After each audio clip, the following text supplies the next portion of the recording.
Assalamualaikum warahmatullahi wabarakatuh. Nama saya Elis Nurpitasari dari Prodi Tadris Bahasa Inggris 5C.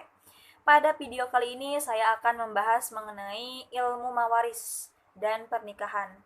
Yang pertama akan dibahas mengenai ilmu mawaris atau ilmu pembagian warisan.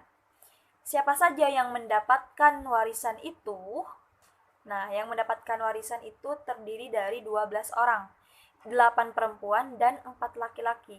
Dan seberapa bagian yang mereka dapatkan dan apa saja syarat-syaratnya itu? Yang pertama itu ada ashabul furud atau penerima warisnya itu istri. Nah, ini tuh bisa satu atau lebih. Bisa satu orang atau lebih dari satu. Nah, bagaimana bagian waris jika mendapatkan 1/4?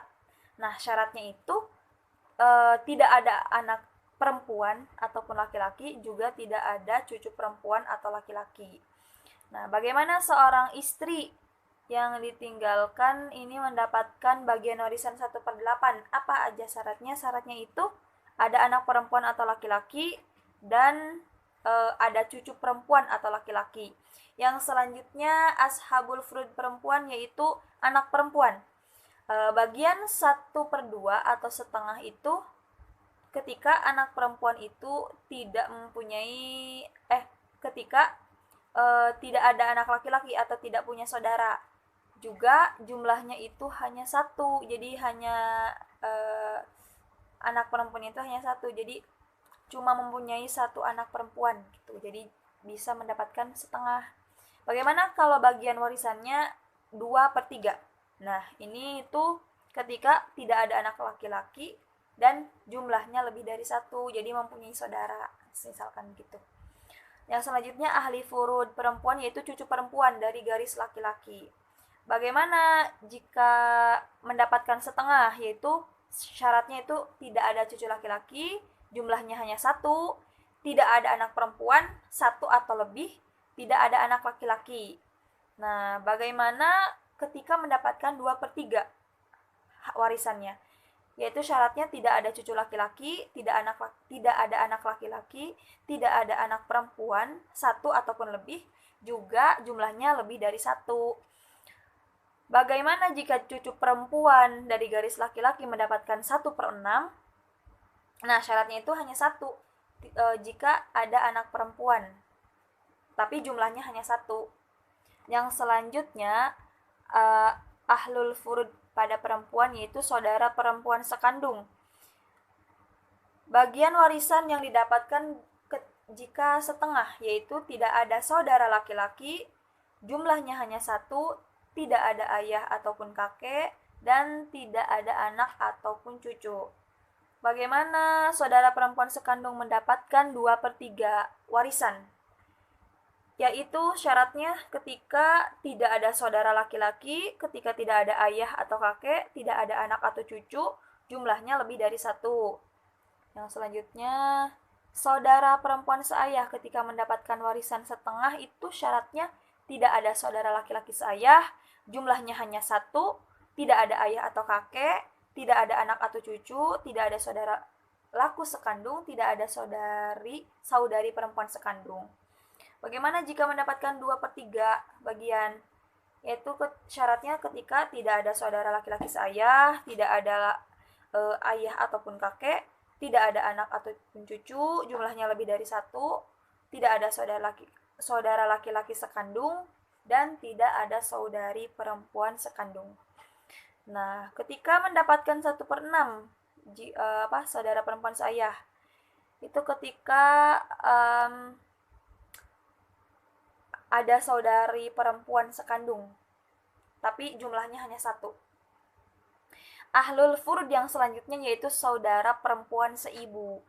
Nah, bagaimana pembagian warisnya? Yaitu dia mendapatkan 1/6. Syaratnya bagaimana? Jumlahnya itu hanya satu, tidak ada ayah ataupun kakek, tidak ada anak ataupun cucu. Bagaimana jika saudara perempuan seibu mendapatkan 1/3? Syaratnya itu jumlahnya lebih dari satu, tidak ada ayah ataupun kakek, dan tidak ada anak cucu Bagaimana saudari perempuan seibu mendapatkan 1/3 warisan ketika jumlahnya lebih dari satu, tidak ada ayah ataupun kakek, dan tidak ada anak ataupun cucu. Nah, selanjutnya itu ahlul furud, yang selanjutnya ibu. Bagaimana seorang ibu mendapatkan hak warisannya 1/3, yaitu syaratnya tidak ada anak ataupun cucu, tidak ada saudara ataupun saudari yang sekandung seayah ataupun seibu. Bagaimana seorang ibu mendapatkan 1/6 warisan, yaitu syaratnya ketika ada anak ataupun cucu. Yang kedua itu ada saudara atau saudari sekandung seayah ataupun seibu. Ashabul furud, perempuan yang terakhir yaitu nenek. Nenek akan mendapatkan 1/6 bagian warisan jika tidak ada ibu. Nah, selanjutnya ashabul furud laki-laki. Suami akan mendapatkan setengah jika tidak ada anak ataupun cucu. Akan mendapatkan 1/4 jika ada anak atau cucu. Yang selanjutnya ahlul furud dari laki-laki yaitu ayah. Yaitu ketika dia mendapatkan 1/6 bagian warisan, tapi syaratnya tidak ada anak ataupun cucu laki-laki. Nah, dia akan mendapatkan 1/6 dan asobah ketika ada anak atau cucu perempuan. Yang selanjutnya kakek. Ketika mendapatkan 1/6 bagian warisan, syaratnya itu tidak ada ayah dan ada anak atau cucu laki-laki.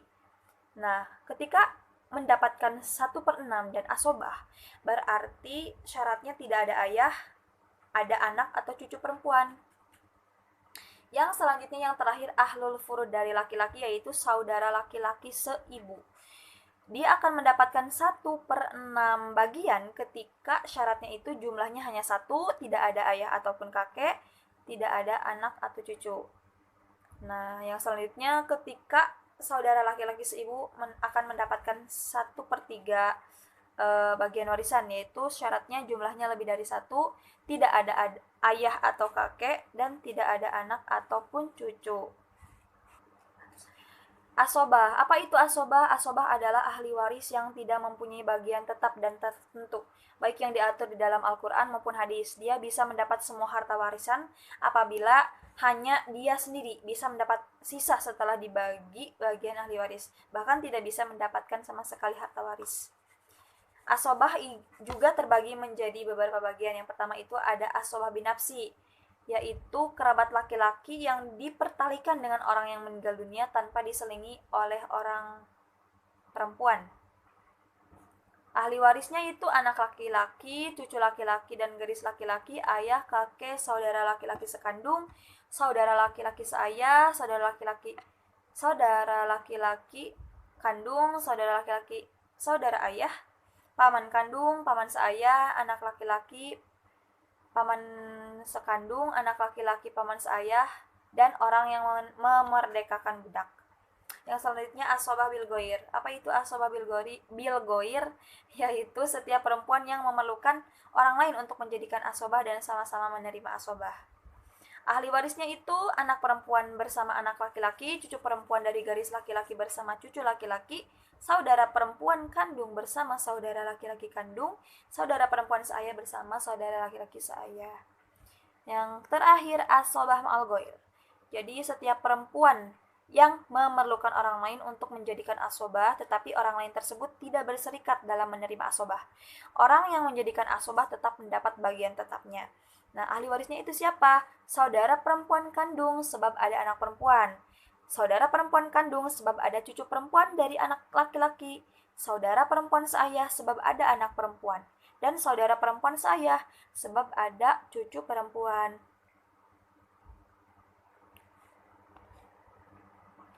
Yang selanjutnya mengenai wasiat. Nah, apa itu wasiat? Wasiat adalah pesan terakhir dari orang yang akan meninggal dunia, baik disampaikan secara lisan maupun secara tulisan. Nah, pesan terakhir ini umumnya tertulis di dalam surat wasiat yang mana isinya berkaitan dengan pembagian harta, warisan, serta pesan-pesan terakhir yang ditujukan kepada ahli waris atau orang-orang yang dikenal. Wasiat itu tidak selalu terkait dengan harta kekayaan yang ditinggalkan, Tetapi ada juga yang berupa pusaka atau benda-benda peninggalan orang tua yang diberikan secara turun-temurun. Nah, wasiat yang diberikan biasanya berkaitan dengan pesan-pesan yang harus dilakukan sebelum atau setelah pewaris meninggal dunia. Menurut hukum Islam, mengenai warisan ini, warisan merupakan suatu hal pesan atau memberikan sesuatu kepada seseorang setelah meninggal dunia, dan pemberian wasiat ini berupa harta kepada ahli waris. Sebagian ulama berpendapat bahwa wasiat itu berupa harta boleh diberikan kepada orang lain atas seizin ahli waris. Jadi semisalkan si ahli waris atau si pemberi wasiat ini ingin memberikan hartanya kepada bukan keluarganya, contoh ingin memberikan hartanya kepada panti asuhan saja, tidak pada keluarganya, itu diperbolehkan. Nah, wasiat juga tidak hanya tentang memberikan warisan saja ataupun pesan-pesan, tetapi wasiat juga ditujukan untuk memenuhi hak-hak orang lain selama pewaris masih hidup. Contohnya adalah wasiat untuk melunasi hutang si pewasiat. Nah, ini wasiat seperti ini sangat diutamakan karena sebelum menuntaskan pembagian warisan kepada keluarganya gitu. Materi selanjutnya mengenai mengenai penjelasan nikah. Nah, ada hukum-hukum di dalam nikah, yaitu yang pertama, dihukumi sunnah ketika orang yang sudah mampu, pantas, dan memiliki keinginan untuk nikah serta sudah mempunyai kelengkapan dan perbekalan untuk melanjutkan kehidupannya ke jenjang pernikahan. Yang kedua, pernikahan akan dihukumi wajib ketika seseorang sudah pantas, mampu untuk menikah serta sudah mempunyai kelengkapan dan bekal untuk menikah dan takut terjerumus dalam hal maksiat dan dari segala perbuatan yang akan menimbulkan dosa.